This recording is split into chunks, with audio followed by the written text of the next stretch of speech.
Hello students, welcome to online class of cat ji. बच्चों, आज reaction mechanism में हम लोग देखेंगे पहला चीज कि हमने पिछले क्लास तक देखा है कि न्यूक्लियोफिलिक सब्स्टिट्यूशन SN1 या SN2 मैकेनिज्म से हो सकता है। हमें कई बार ऐसा लग सकता है कि ये दो डिस्टिंक्ट पाथवे हैं। लेट्स से रिएक्टेंट R से प्रोडक्ट P जाने के लिए ये दो डिस्टिंक्ट पाथवे हैं, एक का नाम है SN1, एक का नाम है SN2, और एज इफ यही दो पाथवे हैं, ठीक है। लेकिन असलियत ये है कि कोई भी रिएक्शन जब वो न्यूक्लियोफिलिक सब्स्टिट्यूशन हो रहा होगा तो SN1 या SN2 म्यूचुअली एक्सक्लूसिव नहीं होंगे। म्यूचुअली एक्सक्लूसिव का मतलब ऐसा नहीं है कि कोई रिएक्टेंट सिर्फ और सिर्फ SN1 पाथवे ही फॉलो कर रहा होगा। जब भी वो SN1 फॉलो कर रहा होगा तो थोड़ा सा वो SN2 पाथवे की तरफ से भी जा रहा होगा। कहने का मतलब अगर 95% SN1 पाथवे से जा रहा होगा तो 5% SN2 पाथवे से भी जा रहा होगा। अपोजिट भी हो सकता है कि 99% SN2 पाथवे फॉलो कर रहा हो लेकिन 1% जो होगा वो SN1 से जा रहा हो। तो ये दोनों जो रास्ते हैं, पाथवे हैं, SN1 और SN2, ये म्यूचुअली एक्सक्लूसिव नहीं है। कोई भी रिएक्शन जब हो रहा होगा तो major product let's say SN1 से बना रहा होगा लेकिन हमें माइनर प्रोडक्ट SN2 से भी मिलेगा। दूसरा बात कि SN1 SN2 हम सोचते हैं कि ये डिस्टिंक्ट डिस्क्रीट पाथवे हैं, ठीक है, हम इसी तरह इसको पढ़ाते भी हैं। लेकिन असलियत ये है कि मॉलिक्यूल इस SN1 SN2 के बीच में से कोई एक ऐसा पाथवे भी फॉलो कर सकता है। कुछ दूर वो SN1 की तरह दिखा, कुछ दूर वो SN2 की तरह दिखा, तो इन दोनों के बीच में भी कोई रास्ता पॉसिबल है। दूसरे शब्दों में अगर इसी बात को हम समझाएं तो अगर SN1 रेड कलर है और SN2 ब्लू कलर है तो रेड और ब्लू के बीच में विब्ग्योर बहुत सारे और कलर पॉसिबल हैं, ठीक है। लेकिन फिर भी हम लोग दो डिस्टिंक्ट कलर पढ़ते हैं, दो डिस्टिंक्ट पाथवे पढ़ते हैं, रेड और ब्लू। इनके बीच में और बहुत सारे पाथवे पॉसिबल हैं, so there is a continuous spectrum, ठीक है। अब लेकिन हम लोग इस विषय में बहुत डिटेल में चर्चा नहीं करेंगे। हम लोग जानेंगे हाँ SN1 SN2 दो रास्ते हैं मेरे पास और इनके बीच में और कुछ भी हो सकता है, लेकिन हम ये नहीं जानेंगे कि और ऐसा कितना रास्ता है, ठीक है। आगे चला जाए, कुछ क्वेश्चन किया जाए इसी कॉन्सेप्ट को समझने के लिए कि कोई रिएक्शन SN1 SN2 दोनों पाथवे से साइमल्टेनियसली कोई रिएक्टेंट प्रोडक्ट में कन्वर्ट हो रहा होगा।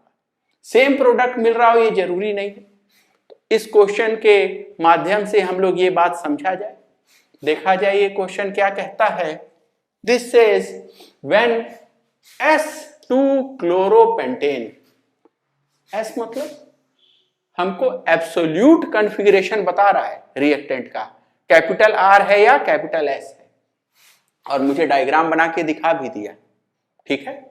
इधर क्या लगा है, ये प्रोपाइल ग्रुप लगा है, ये मिथाइल ग्रुप लगा है, ये क्लोरीन लगा है और एक हाइड्रोजन भी जरूर होगा क्योंकि क्लोरीन डैश पे है तो हाइड्रोजन वेज पे होगा। तो मुझे रिएक्टेंट का एब्सोल्यूट कॉन्फ़िगरेशन दे दिया और कह रहा है कि when S2 chloropentane reacts with NaOH, अच्छा NaOH के साथ यानी OH माइनस के साथ रिएक्ट करने जा रहा है इन ETOH एसीटोन सॉल्वेंट। अच्छा, सॉल्वेंट को देखिए, सॉल्वेंट में ETOH कैसा है, ये तो प्रोटिक है, क्योंकि यहां से H+ मिल सकता है। और एसीटोन कैसा है, एप्रोटिक है। तो सॉल्वेंट क्या है, इनफैक्ट वो ETOH और एसीटोन का मिक्सचर है, किसी रेशियो में होगा 50-50, 80-20, ठीक है। अच्छा, प्रोटिक एप्रोटिक सॉल्वेंट का मिक्सचर जो है वो मेरे पास है। It follows the rate law, जो रिएक्शन हो रहा है उसका रेट लॉ मुझे दिया है।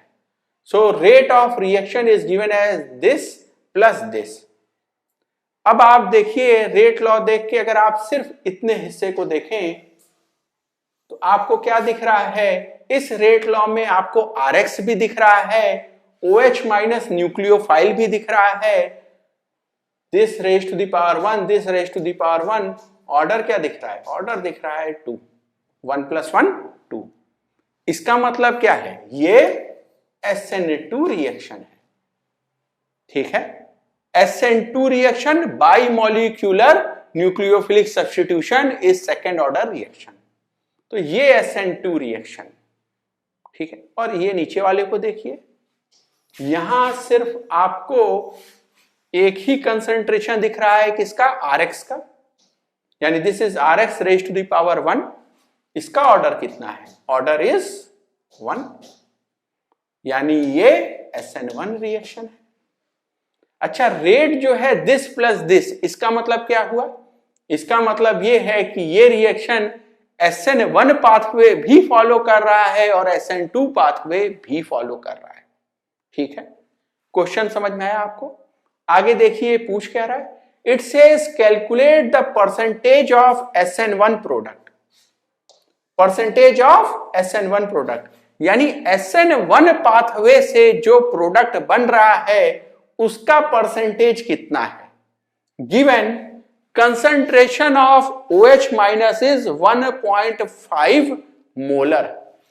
मोलर मतलब मेरे पास OH माइनस जो है वो 1.5 मोल है पर लीटर, ठीक है। पहले हम लोग इस क्वेश्चन को थोड़ा और डिटेल में समझ लिया जाए, फिर हम लोग इसका आंसर कैलकुलेट करने के बात पे आएंगे। तो पहले इस क्वेश्चन को और समझा जाए। ये क्वेश्चन में मेरे पास रिएक्टेंट क्या है, मेरे पास रिएक्टेंट है, ठीक है, 2-क्लोरोब्यूटेन, और उसका एब्सोल्यूट कॉन्फ़िगरेशन मुझे दिया हुआ है, it has S absolute configuration, और कह रहा है कि इसका SN1 और SN2 दोनों पाथवे से रिएक्शन हो रहा है। पहले हम SN1 पाथवे की अगर बात कर लें, SN1 पाथवे में आप कौन सा रिएक्शन जानते हैं, सॉल्वोलिसिस। यहां सॉल्वेंट है कौन, वाटर और एसीटोन। इनमें से प्रोटिक कौन है, जो प्रोटिक होगा वही सॉल्वोलिसिस कर रहा होगा। तो यहां वाटर जो है H2O ये प्रोटिक है, एसीटोन तो एप्रोटिक है, तो सॉल्वोलिसिस कौन करेगा, H2O।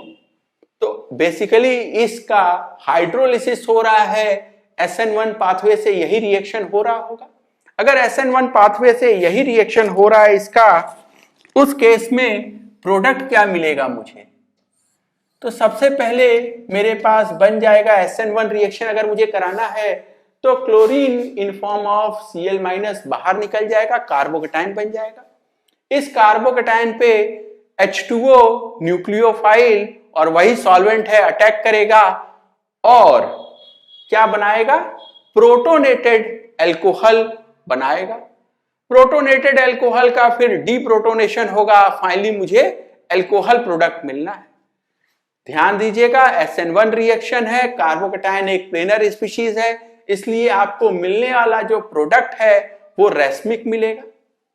देखा जाए इसमें है क्या, ये हिस्सा है मिथाइल, ये हिस्सा है इथाइल। सो मिथाइल इथाइल H और OH, और साथ ही साथ इसका मिरर इमेज भी मिलेगा क्योंकि मुझे रेसमिक प्रोडक्ट मिलना है। So I will get HOH, this is methyl and this is ethyl. तो ये मेरा SN1 प्रोडक्ट है, ठीक है। साथ ही साथ ये रिएक्टेंट जो है वो SN2 पाथवे से भी रिएक्ट कर रहा है। अगर ये SN2 पाथवे से रिएक्ट कर रहा होगा तो SN2 पाथवे से जाने के लिए मुझे एक स्ट्रॉन्ग न्यूक्लियोफाइल चाहिए होगा, और वो न्यूक्लियोफाइल है कौन? OH माइनस, और वो रेट लॉ में भी अपीयर हो रहा है, यहां भी आपको दिख रहा होगा OH माइनस। ठीक है, हम पढ़ चुके हैं कि SN2 रिएक्शन के लिए मुझे स्ट्रॉन्ग न्यूक्लियोफाइल चाहिए और एप्रोटिक सॉल्वेंट भी चाहिए, तो एसीटोन का रोल यहां आ रहा होगा। ठीक है, आगे चला जाए तो SN2 पाथवे से अगर मैं जाना चाहता हूं तो मुझे इसका रिएक्शन सोचना चाहिए OH माइनस के साथ। SN1 में अगर रेस्माइजेशन होता है तो SN2 में इन्वर्जन होता है, यानी Cl अगर मेरा डैश पे है वहां तो आने वाला न्यूक्लियोफाइल OH आएगा कहां पे? वेज पे। तो मुझे प्रोडक्ट क्या मिलेगा? आई will get this product OH यहां। ठीक है, this will have only inversion. ठीक है, SN2 के साथ मुझे इन्वर्जन दिखाई देगा। SN1 में रेस्माइजेशन, SN2 में इन्वर्जन। ठीक है, तो यहां मुझे ये प्रोडक्ट मिलेगा। ये तो हमने समझ लिया ये प्रोडक्ट आएगा कौन सा। अब हमें समझना है अपने मतलब की चीज कि SN1 प्रोडक्ट का परसेंटेज निकालना है। ठीक है, देखा जाए, और इसके लिए मुझे रेट लॉ दिया हुआ है। इसमें सबसे पहले मुझे OH माइनस का कंसंट्रेशन अगर दिया है 1.5 मोल्स पर लीटर तो मैं यहां रख दूं, इसको मैं 1.5 मोल्स पर लीटर रख दूं। ठीक है, और ये 10 टू द पावर -6 है, ये 10 टू द पावर -5 है, तो मैं इसको चेंज कर लेता हूं 2.35 की जगह 23.5 इंटू 10 टू द पावर -6 लिख लूं। ठीक है, तो मैं रेट लॉ को अगर ठीक करके लिखूं तो it will appear as rate is equal to, so this value was 5.30 into 10 to the power -6 into concentration of Rx plus 23.5 into 1.5 into 10 to the power -6, ये 1.5 क्या है? OH माइनस का concentration into concentration of Rx, ये वाला SN1 pathway, ये वाला SN2 pathway. ठीक है, सो दिस विल बी 5.30 और ये दोनों मल्टीप्लाई कर दिया तो this will become 23.5 into 1.5, this value is 35.45। ठीक है, सो दिस वैल्यू इज 35.25। हाँ, ये भी 10 टू द पावर -6 है, ये भी 10 टू द पावर -6 है, इसको भी बाहर ले चलें into 10 to the power -6, Rx को भी बाहर ले चलें इंटू कंसंट्रेशन ऑफ Rx। ठीक है, सो दिस विल बी, इन दोनों को उठा के सम कर लिया मैंने, तो this will be 40.55 into 10 to the power -6 into concentration of Rx। तो प्रोडक्ट बनने का कुल रेट कितना है? दोनों जोड़ के 40.55। इसमें SN1 का कंट्रीब्यूशन कितना है? 5.30, यानी percentage of SN1 product this will B 5.30 divided by 40.55। ठीक है, इंटू 100, क्योंकि परसेंटेज मुझे निकालना है। आप इसको समझ सकते हैं कि एज इफ ये 5 है, ये 40 है, 1/8 इज 12.5 और आंसर तकरीबन इतना ही है, आंसर इज अप्रोक्सीमेटली 13%। ठीक है, एक बार फिर से ये बात बता दें, देखो रिएक्शन जो है वो SN1 SN2 दोनों रास्तों से जा रहा है। ठीक है, दोनों रास्तों से जा रहा है और आपको अल्कोहल प्रोडक्ट मिल रहा है। ठीक है, तो SN1 SN2 दोनों पाथवे से आपको रिएक्टेंट Rx से प्रोडक्ट ROH अल्कोहल मिल रहा है। ठीक है। अब SN1 पाथवे से जाने का रेट कितना है 5.30 into 10 to the power minus 6 और SN2 पाथवे से जाने का रेट कितना है तो 23.5 into 1.5 that was 35.25। SN2 pathway से जाने का रेट कितना है 35.25 जब OH माइनस का कंसंट्रेशन 1.5 मोलर है तो SN1 पाथवे से जाने का रेट है 5.30 या रफली बोले तो 5। SN2 से जाने का रेट कितना है 35। तो SN1 का कुल कंट्रीब्यूशन कितना होगा तो SN1 का कंट्रीब्यूशन होगा 5 और कुल मिल कितना रहा है तो 5 + 35 40। तो 40 में से 5 जो है वो SN1 से बन रहा है, 35 जो है वो SN2 से बन रहा है। SN1 का कंट्रीब्यूशन कितना 13%। और कोई मुझे पूछ लेता परसेंटेज ऑफ SN2 प्रोडक्ट तो SN2 प्रोडक्ट का कितना कंट्रीब्यूशन होता तो 100 - 13 यानी 87%। ठीक है, ये पॉइंट क्लियर हो गया। बिल्कुल ऐसा ही अगला सवाल है, इसको आप खुद से ट्राई करिए। वीडियो पॉज कर लीजिए, जब आप सॉल्व कर लें तो फिर आगे देखिएगा। मैं डिस्कशन कंटिन्यू करता हूं। So question says calculate percentage of SN1 product if 2 R chlorobutane. पिछली बार मुझे S दिया था, इस बार मुझे कैपिटल R एब्सोल्यूट कॉन्फ़िगरेशन का रिएक्टेंट दिया है। कह रहा है this on reaction with NaOH H2O and acetone gives 98% inverted product. Again reaction SN1 SN2 दोनों से जा रहा होगा। SN1 रास्ते से जो जाएगा वो क्या देगा रेस्माइजेशन। रेस्माइजेशन का मतलब this will B retention plus inversion. और जो भी SN2 से जाएगा वो सिर्फ और सिर्फ क्या देगा इन्वर्जन। ठीक है, और अल्टीमेटली प्रोडक्ट बन कैसे रहा होगा दोनों रास्तों को मिला के टोटल। ठीक है, अब इन्वर्जन कहां से आएगा, इन्वर्जन आएगा SN2 से। जितना भी SN2 होगा वो सिर्फ इन्वर्जन देगा और SN1 जितना देगा उसमें आधा इन्वर्जन होगा। कुल मिला के देखिए आपको रिटेंशन कितना चाहिए, क्योंकि 98% इज इन्वर्जन यानी 2% क्या है रिटेंशन। और जो भी आया है रिटेंशन वो कहां से आया है SN1 से। ठीक है, अच्छा SN1 से अगर 2% रिटेंशन है तो इन्वर्जन भी कितना होगा 2%। जितना रिटेंशन उतना ही इन्वर्जन। ठीक है, और कुल इन्वर्जन है कितना 98% यानी 96% इन्वर्जन कहां से आया होगा SN2 से। तो अगर हमसे कोई पूछे कि फाइनली बताओ SN1 से कितना परसेंट प्रोडक्ट बना तो जवाब है 4%। SN2 से कितना परसेंट प्रोडक्ट बना जवाब है 96%। SN2 ने जो भी बनाया वो सबका सब इन्वर्जन था तो 96% इन्वर्जन यहां से हो गया।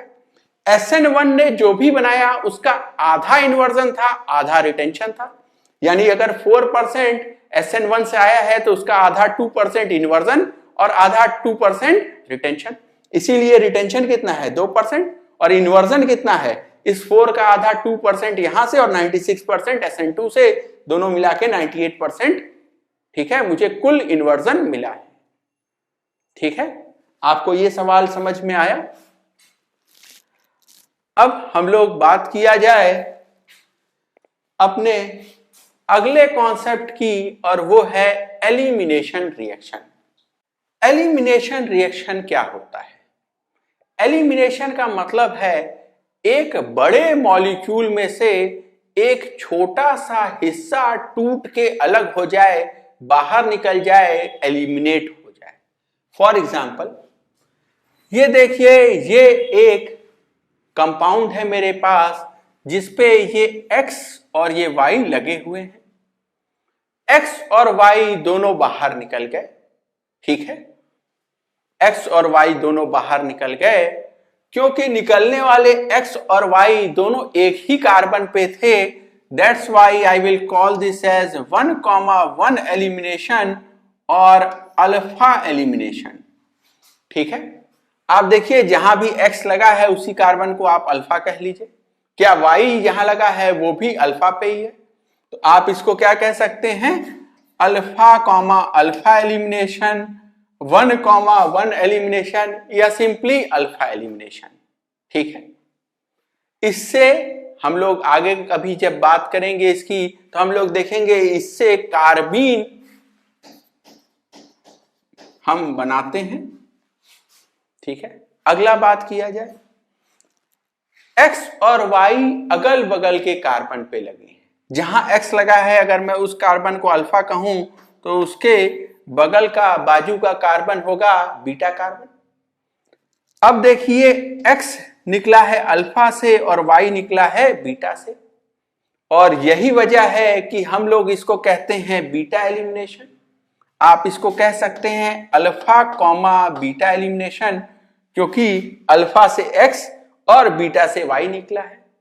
अगर आप 1-2 नंबरिंग करते तो ये 1 ये 2 और आप इसको कहते 1,2 एलिमिनेशन, ठीक है, या सिंपली बीटा एलिमिनेशन। अब ये एक्स वाई जब बाहर निकल गए तो इन दो कार्बन के बीच में डबल बॉन्ड बन जाएगा, ठीक है। देखिए हमारा मेन फोकस अभी बीटा एलिमिनेशन है, तो इसी की हम लोग चर्चा यहां डिटेल में करेंगे। देखा जाए इस बीटा एलिमिनेशन में हो क्या रहा है। बीटा एलिमिनेशन में ये और ये दो सिग्मा बॉन्ड जो थे ये टूट गए और बना क्या, ये एक पाई बॉन्ड बना है दोनों कार्बन के बीच में। तो दो सिग्मा बॉन्ड तोड़ के मैंने एक पाई बॉन्ड बनाया है, एक्स और वाई जो हैं वो बाहर निकल गए।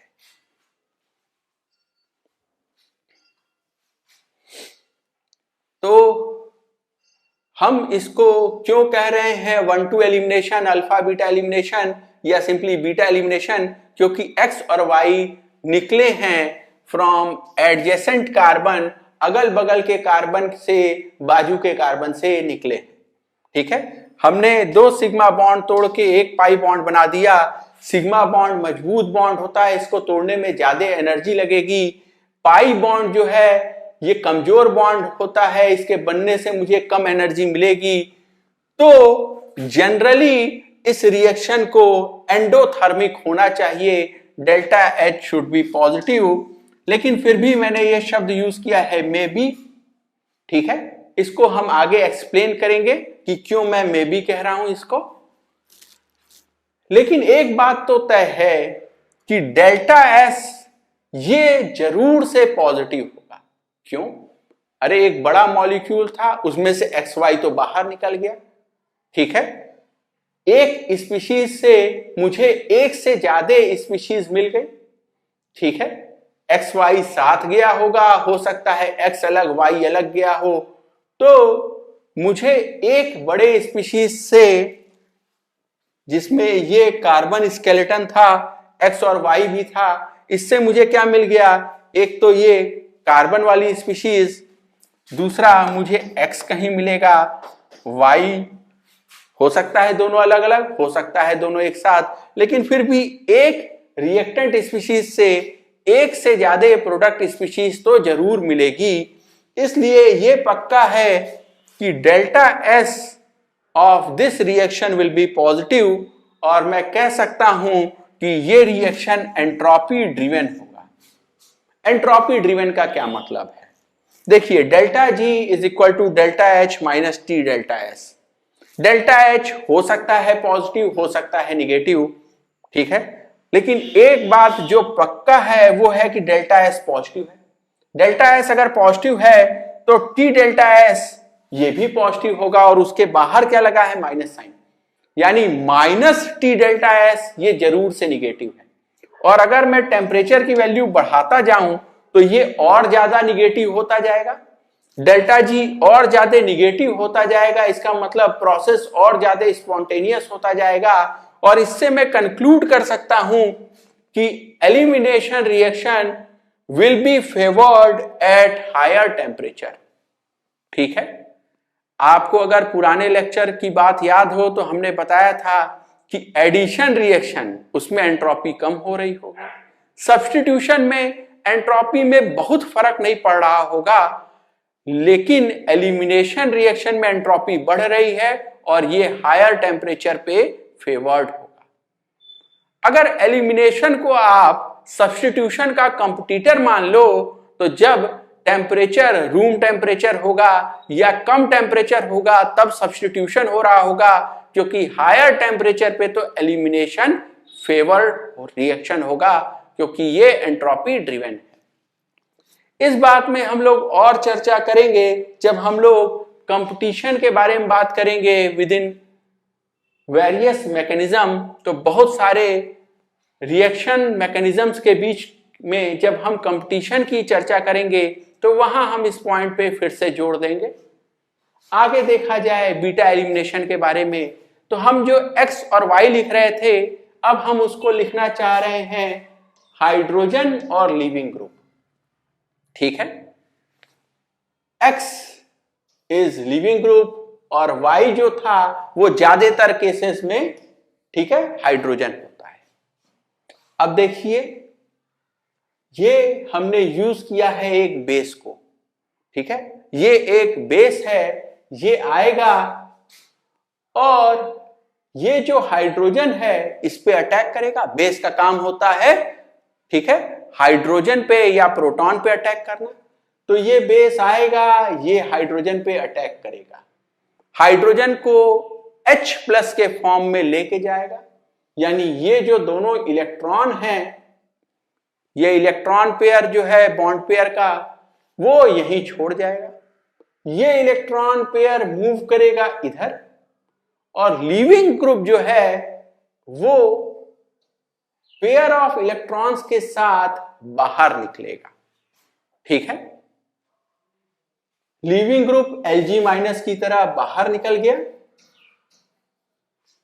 बेस जो है वो प्रोटॉन को एब्स्ट्रैक्ट करके ले गया, Hb बन गया और इस कार्बन और इस कार्बन के बीच में let us call this as alpha and beta, alpha और बीटा कार्बन के बीच में डबल बॉन्ड बन गया। तो किसी भी एलिमिनेशन रिएक्शन में तीन फंडामेंटल इवेंट्स होंगे। तीन फंडामेंटल इवेंट कौन से? पहला इवेंट है कि बेस आएगा और हाइड्रोजन को H प्लस के फॉर्म में लेके जाएगा, removal of hydrogen as proton by base B minus. ये एक काम हुआ कि बेस आया, इस हाइड्रोजन को H प्लस के फॉर्म में ले गया, Hb बना दिया।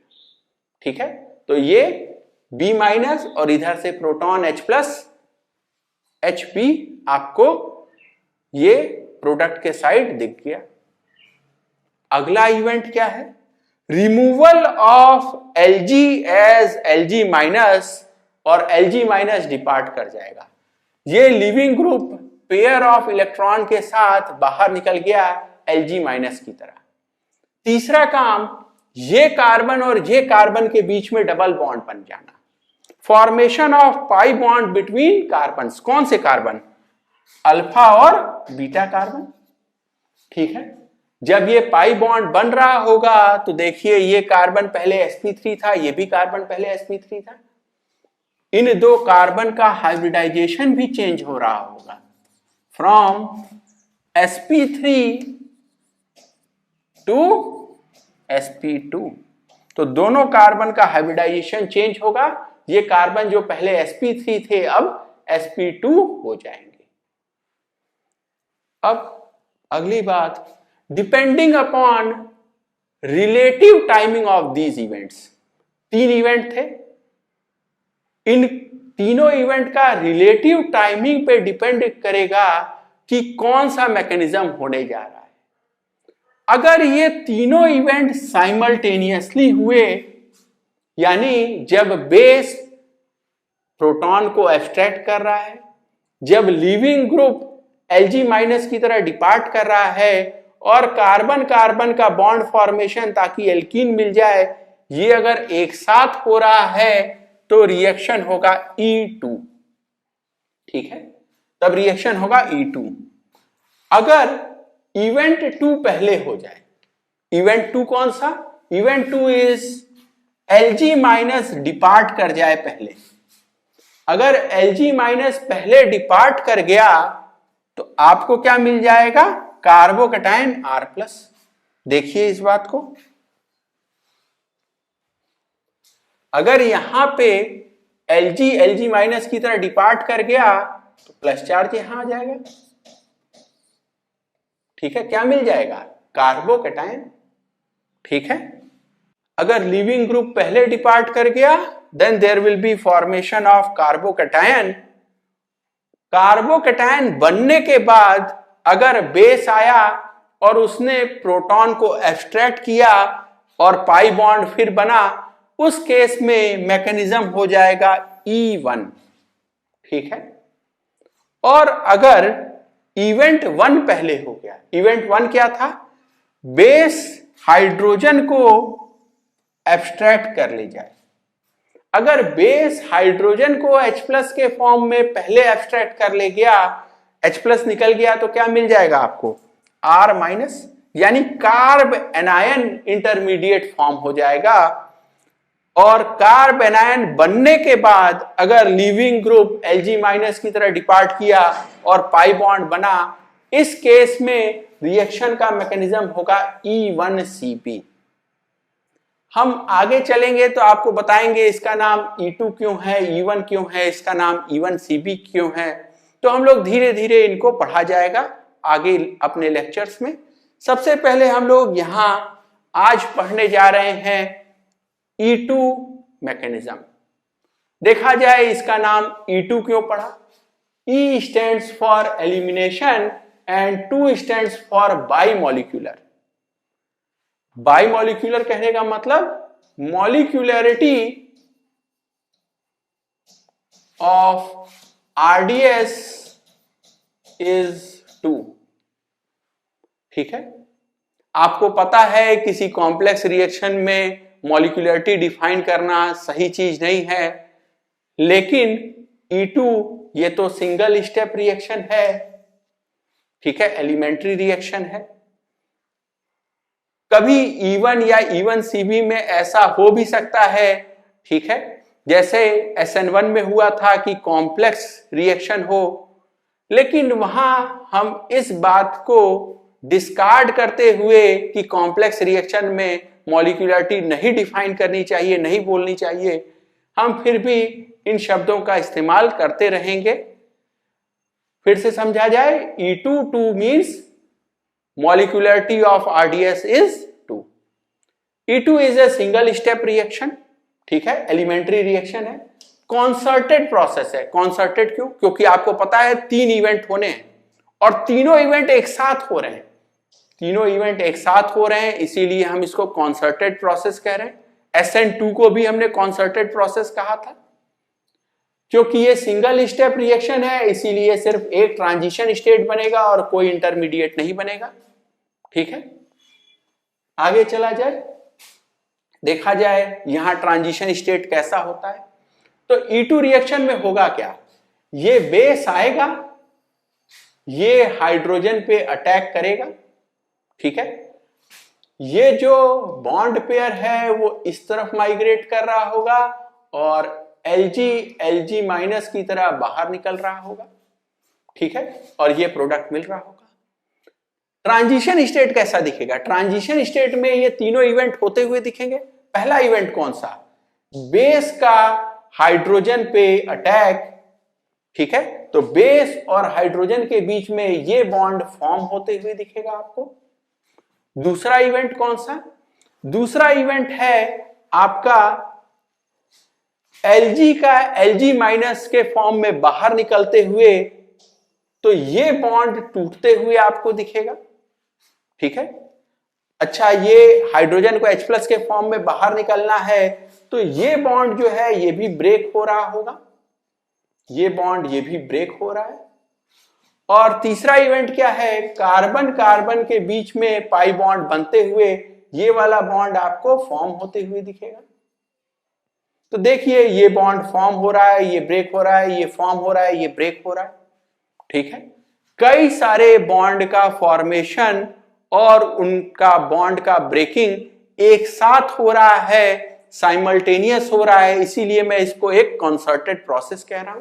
ट्रांजिशन स्टेट में मुझे ये सब होते हुए दिख रहा है। अगेन आप देखिए ट्रांजिशन स्टेट को मैंने इस बड़े ब्रैकेट में बंद किया है और डबल डैगर का सिंबल यूज किया है। ठीक है, आप अगर ये पर्टिकुलर डायग्राम देखें तो आपको लगेगा अरे इसमें कार्बन के तो कई सारे बॉन्ड दिखते हैं, इस कार्बन के 5 बॉन्ड, तो आपको ध्यान देना होगा कि ये ट्रांजिशन स्टेट है। ठीक है, यहां ऐसा हो सकता है। अगला बात किया जाए, ये जो ट्रांजिशन स्टेट है क्या उसमें आपको ये बॉन्ड बनते हुए दिख रहा है? और यही वजह है कि transition state has incipient alkene character. Incipient मतलब बनता हुआ, तो ट्रांजिशन स्टेट में एल्कीन बनता हुआ आपको दिखेगा। ठीक है, उसमें पार्शियल डबल बॉन्ड कैरेक्टर होगा between alpha and beta carbon. तो अल्फा कार्बन और बीटा कार्बन के बीच में ये बॉन्ड आपको बनते हुए दिख रहा होगा, पार्शियल डबल बॉन्ड कैरेक्टर आपको यहां समझ में आएगा। अगला बात किया जाए एनर्जी डायग्राम का ऑफ E2 मैकेनिज्म। ठीक है, यहां सबसे पहले देखिए ये है रिएक्टेंट R जो कि है RX प्लस B माइनस, और प्रोडक्ट है आपको एल्कीन मिलेगा, बेस यहां से हाइड्रोजन ले गया है इसलिए HB मिलेगा, और लिविंग ग्रुप X जो है X माइनस की तरह निकलते हुए दिखेगा। ठीक है, सबसे पहले हम बात कर लें डेल्टा H रिएक्शन की। Delta H reaction can be endothermic और एक्सोथर्मिक। हम कैन बी क्यों कह रहे हैं ये बात समझिए। अगर सिर्फ ऐसा होता कि ये सिग्मा बॉन्ड टूट रहा है, ये सिग्मा बॉन्ड टूट रहा है और ये पाई बॉन्ड बन रहा है, तो डेफिनेटली आपको समझ में आता कि 2 सिग्मा बॉन्ड तोड़ के अगर एक पाई बॉन्ड बन रहा है तो ये एंडोथर्मिक होना ही चाहिए। लेकिन इसके अलावा देखिए क्या एक और बॉन्ड बन रहा है H और B के बीच में, बेस प्रोटॉन एब्स्ट्रैक्ट करके ले जा रहा है, क्या यहां भी एक सिग्मा बॉन्ड बन रहा है? ठीक है, तो यहां भी सिग्मा बॉन्ड बना। हो सकता है ये बेस और हाइड्रोजन के बीच में बनने वाला बॉन्ड बहुत मजबूत बॉन्ड हो, तो in absence of all the data हम एग्जैक्टली डिटरमाइन नहीं कर सकते कि ये रिएक्शन एंडोथर्मिक होगा या एक्सोथर्मिक होगा। कुछ केसेस में ये एंडोथर्मिक होगा, कुछ केसेस में एक्सोथर्मिक भी हो सकता है। ठीक है, डेल्टा H के बारे में मैं बहुत श्योर नहीं हूं, हाँ, लेकिन डेल्टा S के बारे में पक्का गारंटी है कि ये पॉजिटिव है। एलिमिनेशन रिएक्शन में डेल्टा S हमेशा पॉजिटिव होगा। हम बात कह चुके हैं कि elimination reaction are entropy driven. ठीक है, they are always entropy driven. अगला बात किया जाए रेट ऑफ रिएक्शन का। Rate of reaction is inversely proportional to this energy uphill EA का साथ, ये इनवर्सली प्रोपोर्शनल होगा। जितना ज्यादा EA उतना स्लो रिएक्शन। EA अगर कम है तो रिएक्शन फास्ट होगा। अब EA है क्या? It is stability of transition state with respect to reactant. ठीक है, यानी बेसिकली अगर आपको EA कम चाहिए, रेट ऑफ रिएक्शन ज्यादा चाहिए, तो आपको EA कम रखना पड़ेगा, आपको ट्रांजिशन स्टेट को स्टेबल करना पड़ेगा। सो rate will be high if stability of transition state is more। ठीक है, ट्रांजिशन स्टेट की एनर्जी कम होनी चाहिए, उसकी स्टेबिलिटी ज्यादा होनी चाहिए। आगे देखा जाए, हम बात कह चुके हैं कि डेल्टा H के बारे में मुझे बहुत क्लियर नहीं पता कि ये पॉजिटिव होगा या निगेटिव, लेकिन डेल्टा H जरूर से पॉजिटिव है। डेल्टा एस पॉजिटिव है तो टी डेल्टा एस ये वैल्यू पॉजिटिव है और उसके बाहर निगेटिव साइन लगा है, तो डेल्टा जी डेफिनेटली निगेटिव होगा एट हायर टेम्परेचर, ठीक है, यानी एलिमिनेशन रिएक्शन स्पॉन्टेनियस होगा एट हायर टेम्परेचर। अगली बात कर ली जाए रेट लॉ की, ठीक है। आप देखिए रिएक्शन जो है वो सिंगल स्टेप रिएक्शन है, जहां आपको दिख रहा है Rx plus B minus gives alkene plus HB plus X minus, ठीक है। अगर ये देख के मुझे रेट लॉ लिखना है तो मुझे पता है rate of reaction will be written as K times concentration of Rx into concentration of B minus, ठीक है। Rx का पावर 1 है, B माइनस का पावर 1 है, इसीलिए order of reaction will B 1 + 1 2, ठीक है। तो ये सेकेंड ऑर्डर रिएक्शन है। फिर से आपको बता दें E2 नाम इसका इसलिए नहीं पड़ा कि ये सेकेंड ऑर्डर रिएक्शन है, E2 नाम इसलिए पड़ा क्योंकि RDS का मॉलिक्यूलरिटी 2 है। ये संयोग की बात है कि इसका ऑर्डर भी 2 आ गया। अगला बात किया जाए, आपको दिखाई देगा कि यहां पे बीटा कार्बन और हाइड्रोजन के बीच में बॉन्ड टूटना है, बेसिकली बेस आएगा और इस हाइड्रोजन को प्रोटॉन को एब्स्ट्रैक्ट करके ले जाएगा, ठीक है। तो ये हाइड्रोजन H+ की तरह बाहर जाना है, और ये काम होना कब है RDS में, क्योंकि एक ही स्टेप तो है रिएक्शन में और वही स्टेप RDS है। यही वजह है कि मुझे प्राइमरी काइनेटिक आइसोटोपिक इफेक्ट देखने को मिलेगा। ये कार्बन हाइड्रोजन का बॉन्ड जितना मजबूत होगा, ठीक है, उतना ही ये बॉन्ड का टूटना कठिन होगा, उतना ही रिएक्शन धीरे होगा, ठीक है। और यही वजह है कि जब आपको हाइड्रोजन निकालना है वर्सेस ड्यूटेरियम निकालना है, तो ड्यूटेरियम मजबूत बॉन्ड बनाता है, ये बॉन्ड का तोड़ना कठिन है, ये बॉन्ड आसानी से टूट जाएगा और इसीलिए इसका रिएक्टिविटी ज्यादा होगा। अगर मैं हाइड्रोजन को यूज करूं वो रिएक्टिविटी ज्यादा होगा, इन प्लेस कि अगर मैं ड्यूटेरियम यूज करूं तो उसका रिएक्टिविटी कम देखने को मिलेगा, ठीक है। और इसीलिए हम कह रहे हैं कि primary kinetic isotopic effect E2 reaction में ऑब्जर्व होगा। अगली बात, E2 needs good leaving group, ठीक है, क्योंकि लीविंग ग्रुप को तो बाहर निकलना ही है, ठीक है। एक ही स्टेप है, लीविंग ग्रुप को बाहर निकलना है, हम चाहते हैं लीविंग ग्रुप जल्दी निकले, ठीक है। So E2 needs good leaving group. अगला, it needs strong base. Strong base क्यों आवश्यकता है? क्योंकि ये हाइड्रोजन को प्रोटॉन की तरह निकलना है इन द RDS, और इस हाइड्रोजन को बाहर निकलना है तो एक तो ये हाइड्रोजन एसिडिक हो, ठीक है, दूसरा बेस जो है वो स्ट्रांग हो ताकि इसको निकाल पाए, ठीक है। और इसीलिए हम लोग स्ट्रांग बेस का उपयोग करेंगे। कुछ एग्जांपल देखा जाए, जैसे alcoholic KOH, tertiary butoxide, lithium di isopropyl amide. फिर से ये नाम समझा जाए, लिथियम डाई आइसोप्रोपाइल, क्योंकि आइसोप्रोपाइल 2 है, लिथियम डाई आइसोप्रोपाइल और एमाइड, क्योंकि नाइट्रोजन पे माइनस है, ठीक है। अगला है सोडामाइड NaNH2, ठीक है, और उसके साथ सॉल्वेंट यूज कर लेंगे हम अमोनिया। तो E2 के लिए मुझे स्ट्रॉन्ग बेस चाहिए। ये जो बेस यहां लिखे हैं आप इनको हमेशा ध्यान रखेंगे। इन बेस के मदद से आपको पहचानने में आसानी होगी कि ये कौन सा रिएक्शन है, कौन सा मैकेनिज्म है, ठीक है। तो ये बेस का नाम आप याद रखिएगा। आगे चला जाए।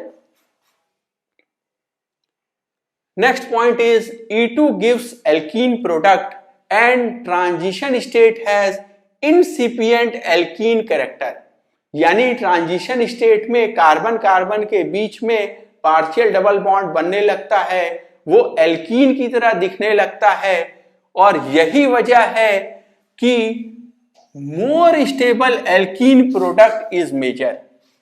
कभी ऐसा हुआ कि एक से ज्यादा आपके पास बीटा हाइड्रोजन अवेलेबल हैं और आपको समझना है कि कौन सा बीटा हाइड्रोजन मैं निकालूं ताकि मुझे मेजर प्रोडक्ट मिले, तो आप हमेशा उस बीटा हाइड्रोजन को निकालेंगे जिसको निकालने के बाद मोर स्टेबल आपको एल्कीन प्रोडक्ट मिलता हो, और इसी को हम लोग कहा जाता है सेटजेफ रूल।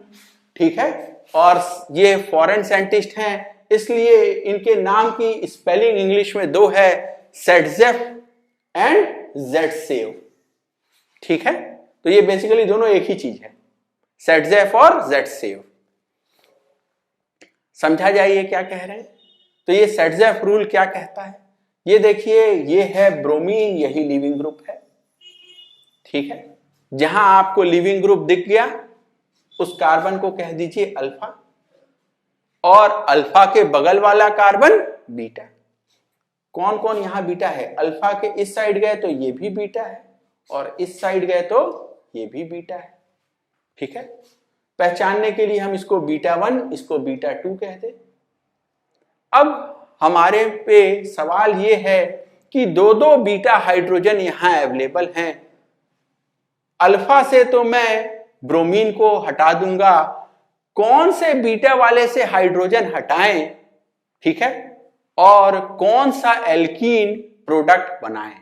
तो जवाब है आप उस बीटा हाइड्रोजन को हटाएं जिसको हटाने से बनने वाला एल्कीन ज्यादा स्टेबल होता हो। अगर मैं बीटा 2 से हाइड्रोजन को हटाऊं, अगर मैं बीटा 2 से हाइड्रोजन को हटाऊं तो मुझे डबल बॉन्ड यहां बनता हुआ दिखेगा। ठीक है, और प्रोडक्ट क्या होगा, in that case product will be but 2इन।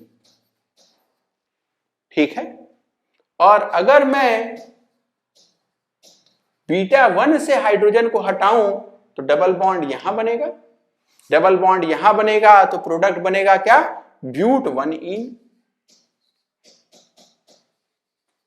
ठीक है, ब्यूट 2इन में देखिए आपके पास 3 + 3 6 अल्फा हाइड्रोजन है, 6 अल्फा हाइड्रोजन है, और यहां सिर्फ 2 अल्फा हाइड्रोजन है। ठीक है, क्या ब्यूट 2इन मोर स्टेबल है? ठीक है, ब्यूट 2इन मोर स्टेबल है, इसीलिए ब्यूट 2इन विल बी मेजर प्रोडक्ट। ठीक है, या सेटजेफ प्रोडक्ट। ये बात समझ में आया। अब ब्यूट 2इन में भी ज्योमेट्रिकल आइसोमर हो सकता है, सिस भी बन सकता है, ट्रांस भी बन सकता है। सिस और ट्रांस में ज्यादा स्टेबल कौन है, ट्रांस। इसीलिए मेजर प्रोडक्ट कौन होगा, major product will be trans but 2इन। ठीक है, और यही सेटजेफ रूल है। सेटजेफ रूल फिर से समझ लीजिए। सेटजेफ रूल कहता है कि अगर आपके पास एक से ज्यादा बीटा हाइड्रोजन है तो आप उस बीटा हाइड्रोजन को हटाइए जिसको हटाने से मोर स्टेबल एल्कीन मिलता हो। ठीक है, अब हमने ये शब्द यूज किया है यहां जनरली। जनरली का मतलब कुछ एक्सेप्शन भी होगा। एक्सेप्शंस को हम लोग बाद में और डिटेल में पढ़ा जाएगा, अभी बस हम उनका नाम लिख के आगे बढ़ जाना चाहते हैं। तो जब सेटजेफ रूल नहीं फॉलो हो रहा होगा उस केस में हॉफमैन रूल फॉलो होगा, मुझे हॉफमैन प्रोडक्ट मिलेगा। हॉफमैन प्रोडक्ट यानी less stable alkene, less stable alkene is major product. कब ऐसा होगा कि less stable alkene will be major product? वो केसेस हैं, पहला, जब मैं बल्की बेस का इस्तेमाल कर रहा हूं, जैसे कि टर्शरी ब्यूटॉक्साइड। ठीक है, कुछ और भी बल्की बेसेस हैं, उनका नाम हम लोग आगे पढ़ा जाएगा। दूसरा, जब पुअर लिविंग ग्रुप हो, जैसे कि लेट्स से फ्लोरीन, उस केस में चांस है कि रिएक्शन E2 की जगह E1CB के रास्ते से होने लगे। ठीक है, तो जब पुअर लीविंग ग्रुप होगा तब भी आपको हॉफमैन प्रोडक्ट मिलेगा। अगला, जब हम क्वाटरनरी अमोनियम हाइड्रोक्साइड को हीट कर रहे हो, क्वाटरनरी अमोनियम हाइड्रोक्साइड प्लस, और ये सिंबल है हीटिंग का, तो क्वाटरनरी अमोनियम हाइड्रोक्साइड को जब हम हीट कर रहे होंगे उस केस में भी हॉफमैन प्रोडक्ट मिलता है। इन सभी केसेस को हम लोग आगे डिटेल में पढ़ा जाएगा, अभी सिर्फ हम लोग इनका नाम लिख के आगे बढ़ जाते हैं और फोकस रखते हैं अपना E2 मैकेनिज्म पे। अगला पॉइंट देखा जाए, ये एक बहुत इंपॉर्टेंट पॉइंट है।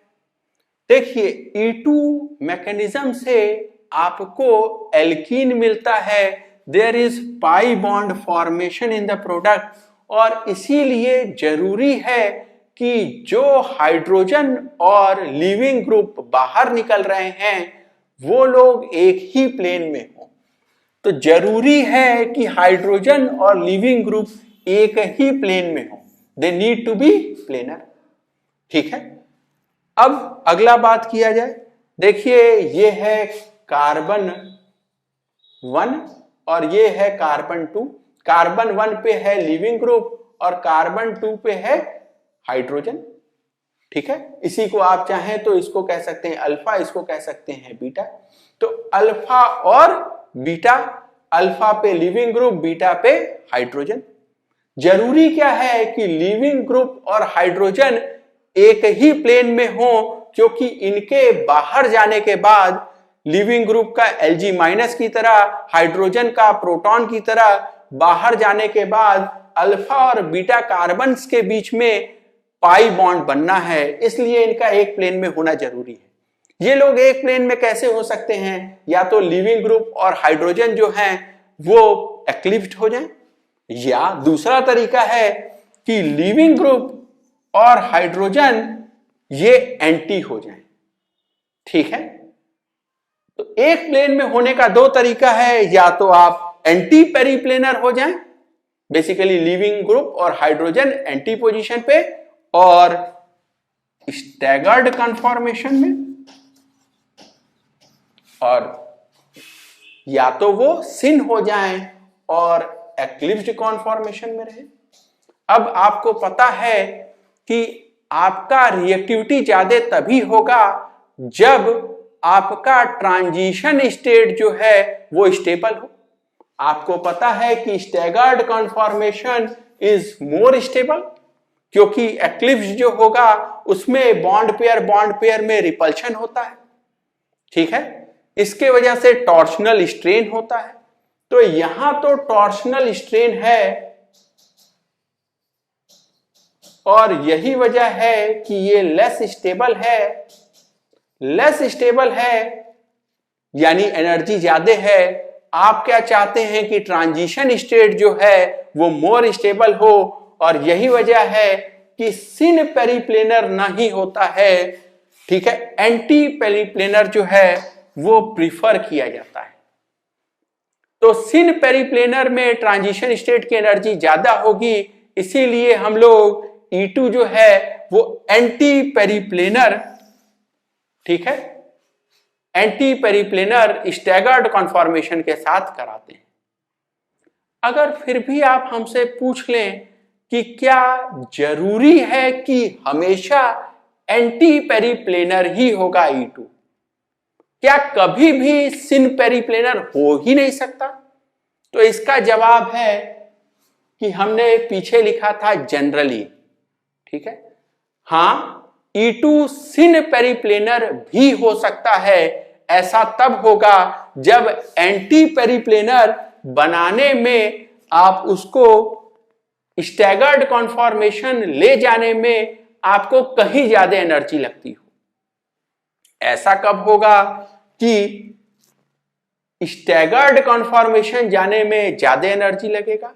तो जवाब है जब रिंग साइज छोटा होगा। जब छोटा रिंग साइज होगा तो उस केस में आपको, ठीक है, परफेक्ट एंटी पोजीशन में ले जाना लीविंग ग्रुप को और हाइड्रोजन को रिंग स्ट्रेन की वजह से मुश्किल हो सकता है। फॉर एग्जांपल इन 3 साइड और 4 साइड रिंग आप कभी भी अगल बगल के कार्बन पे जो लीविंग ग्रुप और हाइड्रोजन है उनको आप एंटी नहीं ले जा पाएंगे, और उस केस में E2 can be syn periplanar also, लेकिन ये एक्सेप्शनल केस है। ठीक है, तो इनकी बात यहां नहीं की जाए और जाना जाए जनरली E2 इज एंटी पेरिप्लेनर। एक बार जल्दी से हम समझ लें जो हमने पिछले 2 स्लाइड में बात की है। पहला, E2 इज स्टीरियो स्पेसिफिक।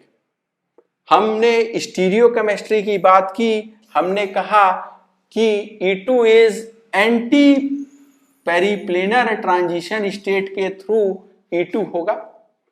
क्योंकि E2 anti periplanar transition state के थ्रू ही होगा, यही प्रिफर्ड है, सिन के थ्रू, सिन पेरिप्लेनर के थ्रू नहीं होगा या कम होगा। और दूसरा, अगर पेरिप्लेनर ही नहीं हुए तो होगा ही नहीं। फिर से ये बात बोलें, anti periplanar is preferred, syn पेरिप्लेनर